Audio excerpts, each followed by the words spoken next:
My name is Judith Bowden and I'm the costume designer for The Importance of Being Earnest.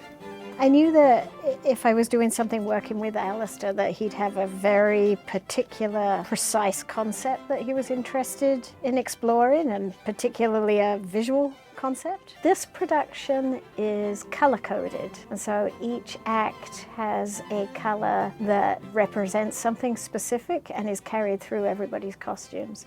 The part of Victorian fashion that we're looking at in the 1880s for the women has a particular corset shape, and you can see in the bodices on the women, and it has a bustle shape. Mirabella is a very different shape, and her shape relates to almost the end of the Victorian era when things were beginning to move out of restriction.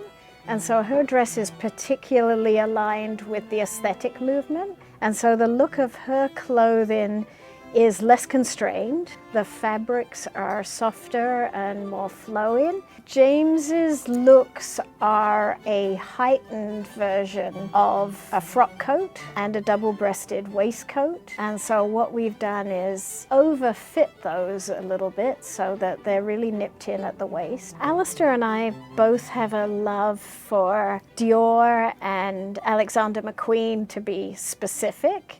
But in this one we used, well, all over the place, wherever we could find the references that did really wasp waists and very sharp edges on things, so that there's a real kind of architectural feel to the clothing. So we look specifically at fashion designers who enjoy that kind of architecture. It's been an incredible privilege to be able to work with a team of people who are willing to work on this show for as long as this team has been working on it, and also who are super interested in the details. Lisa and I have worked together since we were both pregnant, so it's nice to be back and do that again. And it's also great to be hanging out with a new generation of people and going, okay, theatre's not dead, we don't have to worry about that.